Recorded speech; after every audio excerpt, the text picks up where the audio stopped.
नमस्कार दोस्तों, मैं रजनीश कुमार आप सभी का बहुत बहुत स्वागत करता हूं आपके अपने YouTube channel Rajneesh Ramesh official पर। भाइयों, जैसा कि हमने पिछले वीडियो में बात की थी लोकसभा क्षेत्र नगीना को लेकर, उसी कड़ी में आगे बढ़ते हुए आज बात करने वाले हैं हम लोकसभा क्षेत्र हाथरस के बारे में। तो भाइयों, ज़्यादा समय न गंवाते हुए हम बात करेंगे 2004 के लोकसभा चुनाव के परिणामों से, और वहाँ से थोड़ा सा जायजा लेते हुए समझते हुए चलेंगे, और फिर बात करेंगे 2024 में लोकसभा क्षेत्र शाजापुर के क्या समीकरण है, किस पार्टी का पल्ला भारी है। तो बात करते हैं 2004 के लोकसभा चुनाव के परिणामों की। तो यहाँ से किशन लाल दिलेर जो कि बीजेपी प्रत्याशी थे, उन्होंने यहाँ से जीत दर्ज की। 1,75,049 मत उनके पक्ष में पड़ते हैं और लगभग 35.5% मत उनके पक्ष में पड़ता है और विजय हासिल करते हैं। बात करें दूसरे नंबर पर रहने वाले प्रत्याशी की, तो रामवीर सिंह जो कि बीएसपी प्रत्याशी थे, उन्होंने 1,52,212 मत प्राप्त किए। तकरीबन 31% मत उनके पक्ष में पड़ा और दूसरे नंबर पर रहते हैं। बात करें विमला पाल की, जो कि समाजवादी पार्टी की कैंडिडेट थी, उन्होंने 1,18,826 मत प्राप्त किए और लगभग 24% मत उनके पक्ष में पड़ता है।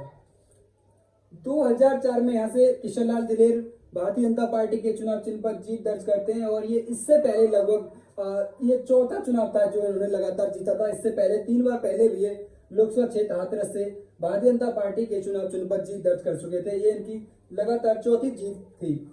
अब बात करते हैं 2009 के लोकसभा चुनावों के परिणामों की।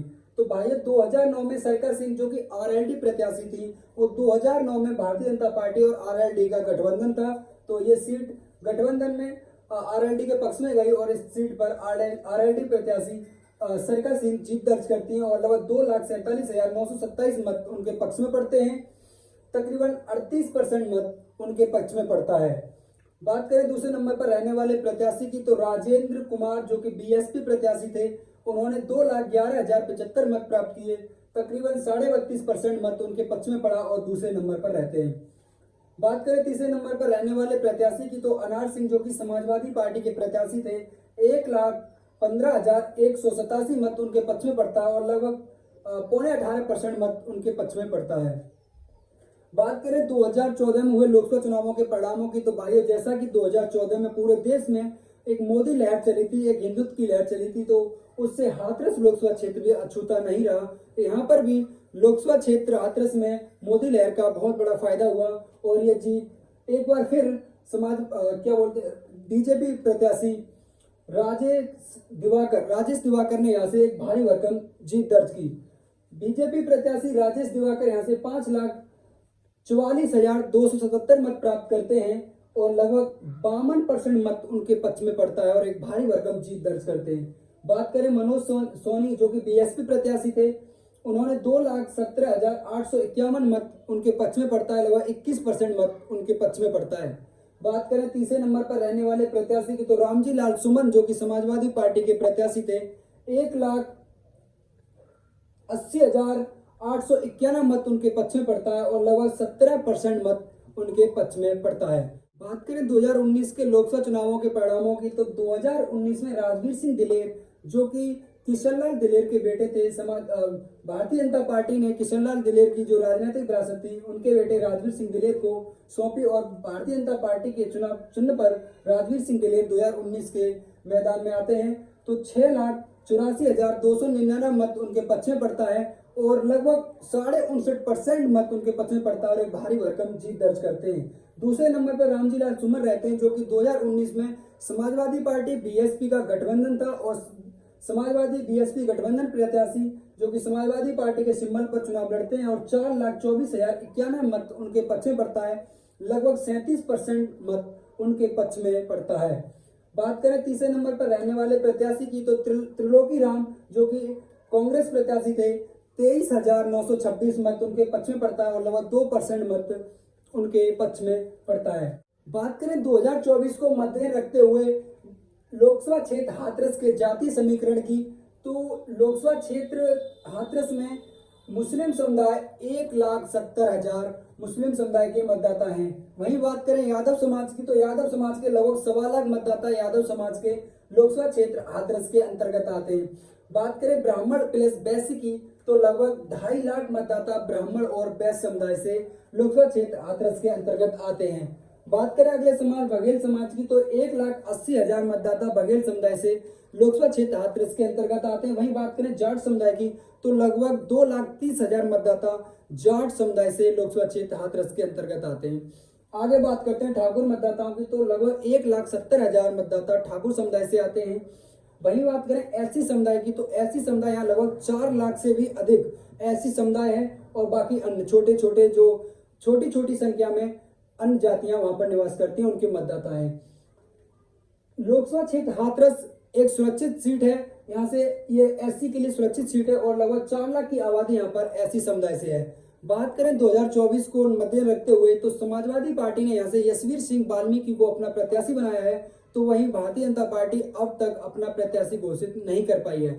बात करें यहाँ के जो पिछले चुनावों से अगर आप एक चीज समझने की कोशिश करेंगे, तो 1991 से लोकसभा क्षेत्र हाथरस पर भारतीय जनता पार्टी का कब्जा है। 2009 में उनके गठबंधन आरएलडी और भारतीय जनता पार्टी के गठबंधन से ये सीट 2009 में आरएलडी के पक्ष में चली जाती है और उनके प्रत्याशी ने जीत दर्ज की।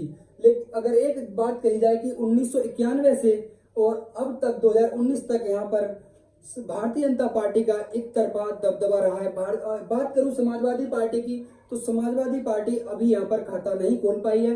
जैसा कि अलीगढ़ में वो पहली जीत के लिए तरस रहे हैं, उसी तरह से हाथरस लोकसभा में भी समाजवादी पार्टी अपना खाता खोलने के लिए तरस रही है। भाइयों, बात करते हैं हम जाति समीकरण में, थोड़ा समझने की कोशिश करते हैं कि इस सीट का जो जाति समीकरण है वो किस तरह बयां होता है। तो यादव और मुस्लिम जो कि समाजवादी पार्टी का कोर वोट बैंक है, यादव और मुस्लिम यदि समाजवादी पार्टी का कोर वोट बैंक माने, तो कहीं ब्राह्मण, ठाकुर और जाट समुदाय, ये 3 समुदाय अभी प्रेजेंट टाइम के सिचुएशन है उसे देखते हुए बीजेपी का कोर वोट बैंक है। 82 समुदाय और ब्राह्मण समुदाय के लगभग 2.5 लाख मतदाता हाथरस लोकसभा क्षेत्र के अंतर्गत आते हैं। वहीं ठाकुर मतदाता भी 1,70,000 की संख्या में है।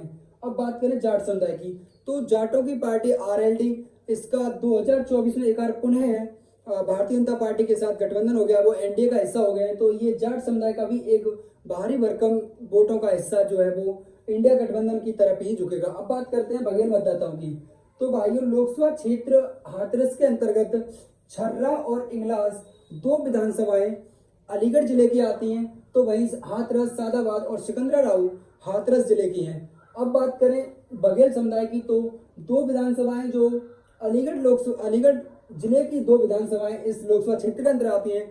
अलीगढ़ जिले की अभी समाजवादी पार्टी की प्रेजेंट टाइम में जिला अध्यक्ष हैं लक्ष्मी धनकर जी, जो कि इसी समुदाय से आती हैं, और वो इस क्षेत्र में एक अच्छा प्रचार प्रसार कर रही हैं, उनका एक अच्छा वजूद है। तो इस समुदाय में इस बार मानता हूं कि जो वोट पड़ेंगे उसका 100% में लगभग 60 से 70% समाजवादी पार्टी के प्रत्याशी की तरफ झुकाव हो सकता है। लेकिन अगर जाति समीकरण और 1991 से लेकर 2019 तक की राजनीति को अगर समझा जाए, तो इस सीट का जो झुकाव है वो भारतीय जनता पार्टी की तरफ कहीं ज्यादा है। समाजवादी पार्टी यहाँ अपना पहली बार खाता खोलने के लिए तरस रही है, तो जो जाति समीकरण और जो पिछली राजनीति है 1991 से लेकर 2019 तक की, वो ये सीट बयां करती है कि यहाँ पर भारतीय जनता पार्टी का पक्ष बहुत मजबूत है। भारतीय जनता पार्टी के प्रत्याशी को यहाँ पर हरा पाना समाजवादी पार्टी के लिए बहुत बड़ी चुनौती है, लेकिन देखना होगा कि 2024 में ये सीट किस तरफ जाती है। भाइयों, एक छोटा सा निवेदन आप सभी भाइयों से अब मेरा रहेगा कि यदि मेरे द्वारा जुटाई हुई जानकारी यदि आप सभी भाइयों को पसंद आए, तो वीडियो को एक बार लाइक करें और कमेंट के माध्यम से अपना सुझाव मेरे तक जरूर भेजें कि जो मैंने जो चीज़ें आपकी तक पहुंचाने की कोशिश की है वो आपके लिए कितनी अच्छी लगी। अगर चीज़ें पसंद आती हैं तो वीडियो को लाइक करें, कमेंट करें और चैनल को सब्सक्राइब कर लें, और अपने जानने पहचानने वाले भाई बंधुओं में इस वीडियो को ज़्यादा से ज़्यादा शेयर करें।